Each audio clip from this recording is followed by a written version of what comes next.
स्वतः सिद्ध तत्व है। एक वस्तु का निर्माण होता है, एक वस्तु बनाई जाती है। जैसे पहले हम नहीं जानते थे कि ये गंगा जी हैं, अब जान गए कि ये गंगा जी हैं, तो इसमें क्या मेहनत लगी।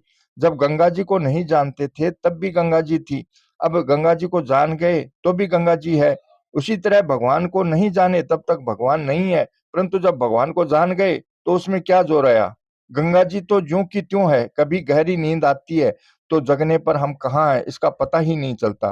फिर ख्याल जाते ही पता चलता है कि हम इस जगह में हैं, तो इसमें क्या मेहनत हुआ, केवल उधर नजर नहीं थी। इसी तरह यह याद आ जाए कि हम तो परमात्मा के हैं, हम करता नहीं है, हम असंग हैं, असंगो हायम पुरुष है। यह शरीर तथा संसार पहले मेरा था नहीं, फिर मेरा रहेगा नहीं, अभी मेरा है नहीं, इस तरह नजर चली जाए। अब इसमें क्या मेहनत लगी, क्या परिश्रम हुआ। ये हमारे कुटुंबी हैं, तो ये कितने दिनों से हैं और कितने दिन तक रहेंगे। ये पहले नहीं थे, पीछे नहीं रहेंगे और अब भी नहीं में ही जा रहे हैं। प्रत्यक्ष बात है।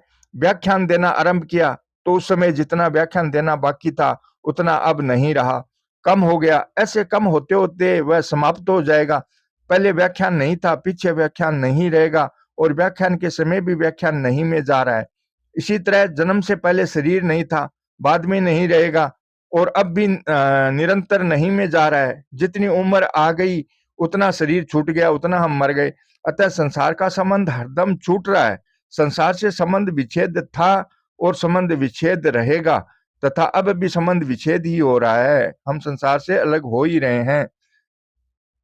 श्रोता कहते हैं महाराज जी परमात्मा में तो क्रिया नहीं है, लेकिन साधन तो करण सापेक्ष ही होना चाहिए।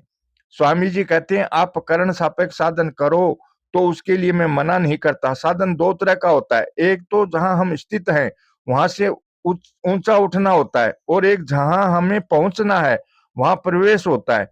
ऊंचा उठने के लिए तो करण सापेक्ष है, पर प्रवेश में करण सापेक्ष नहीं है। जैसे हमें यहाँ से दूसरी जगह जाना हो तो यहां से चलना होगा, पर जाना है, जहां जाना है वहां प्रवेश होने के बाद चलना थोड़े ही होगा। ऐसे ही जो वास्तविक तत्व है उसको पहले से ही देखें तो वह ज्यों का त्यों ही है। अतः इसमें कर्ण सापेक्ष क्या होगा, केवल भूल को मिटाना है, जो गलती की है उसका सुधार करना है। जय श्री कृष्ण।